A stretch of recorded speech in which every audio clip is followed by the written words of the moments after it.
Did you hear that?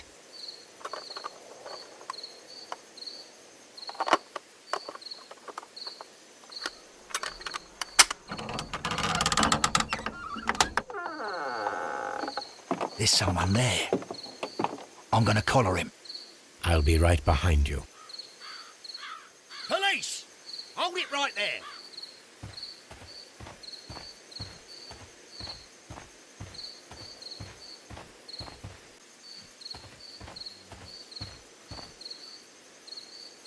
Mr. Holmes? All right, my fine fellow. Who are you and what are you doing here? You're detectives, I suppose. You imagine that I'm connected with the death of Captain Carey. I assure you I'm innocent. Innocent? Then what are you doing in his cabin? Shall I tell you? You came to retrieve what you had lost after killing Peter Carey, but we were here waiting for you. What is your name? John Hopley Neligan, but I didn't... Do you deny that you came here yesterday? No, but yes, it's just that I couldn't... I'm tired of this. Off we go to the yard. Tomorrow, I'll see that you're put in front of the judge. What? But you can't! I'm not... It's a terrible mistake! Enough. You can explain all of that to the judge. You're coming with me to the yard. But... In light of recent events, it seems evident that your coming here was unnecessary. All the same, I'm very grateful to you, Mr. Holmes. You are welcome, Inspector, but please don't be too hard on our young fellow. I would like to question him tomorrow morning.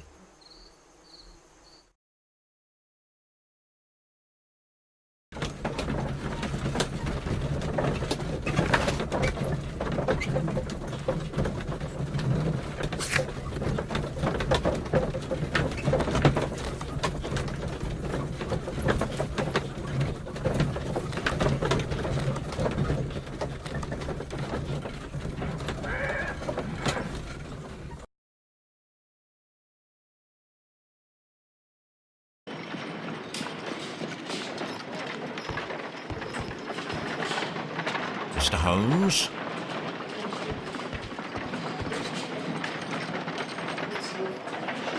Good morning, Mr. Holmes. Can I help you? Good morning, Constable. I would like to speak to the fellow who was arrested at Woodman's Lee last night. Ah, the young man. He's waiting in the interrogation room. You can go straight through. His belongings are held in the evidence room. Thank you.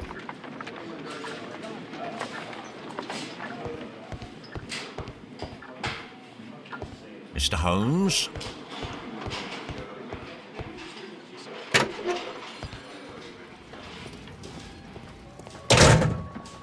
These are the suspect's belongings. A pocket knife.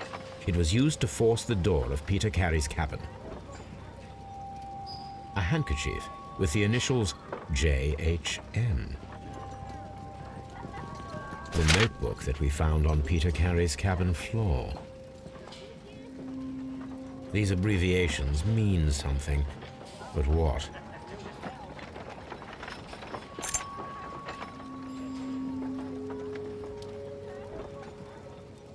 From R. Dawson. To my friend and partner, 1883. Dawson. I've seen this name before. Perhaps my archive holds the answer.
Here it is.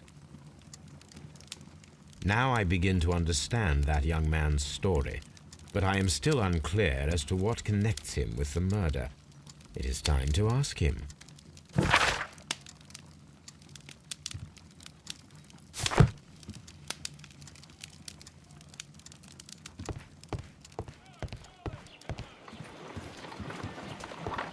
Brave Toby, the best nose in the British Empire.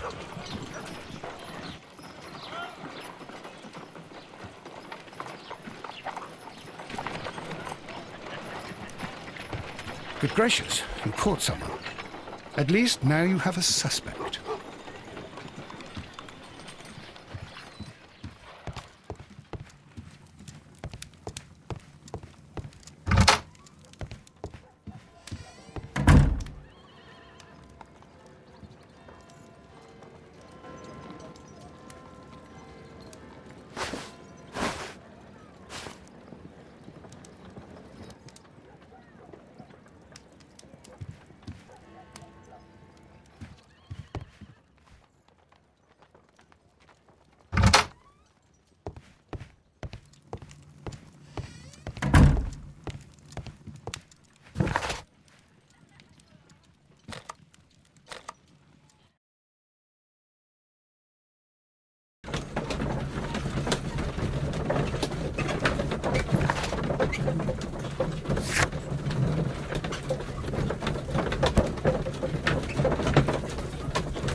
I have heard the story of Dawson and Neligan, the West Country bankers.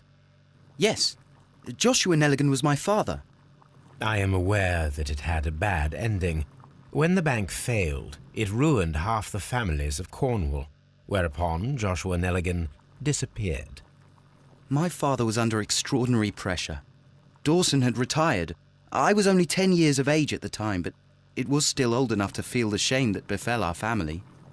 My father was convinced that he could pay off all his debts if the creditors gave him time. He set sail for Hammerfest in Norway in his small yacht, just a few days before an arrest warrant was issued. He left my mother a list of the securities he was taking. No word was ever heard from him again. We believe that his vessel went down, taking with it everyone and everything on board. Thank you for the story, Mr. Neligan. At last, we are making some progress. Does this notebook belong to you? Yes. But where did you find it? I did not know... I thought I'd lost it at the hotel. What do these abbreviations mean? Oh, no. I beg you, I can't. If I told you, it would only make things worse. But I will find out eventually, Mr. Neligan.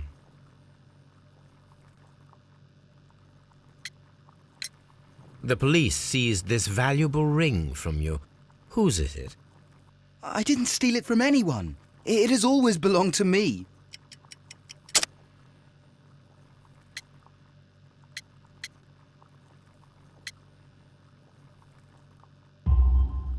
The ring's date of engraving is many years ago. You would have been a child then, hardly in any position to receive such an item from a partner.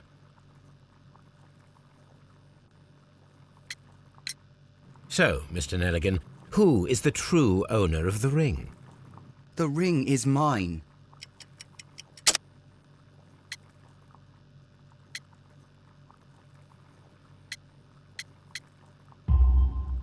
No, Mr. Neligan.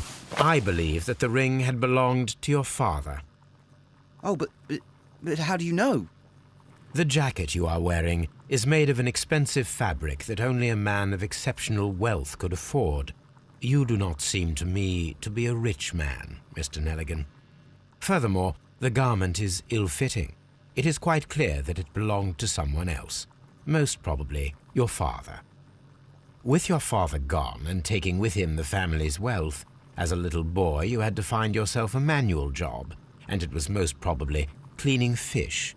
You cut your hands often while working. I can tell from the scars. I'm speechless, Mr. Holmes. It all happened exactly as you say. The sea knife was found near Carey's body. Tell me, Mr. Neligan, did Mr. Carey try to defend himself or to attack you with it? I don't know. I didn't kill anyone. Interesting. Joshua Neligan and Peter Carey were both at sea in Norway. There is definitely some connection between Peter Carey and Joshua Neligan's disappearance.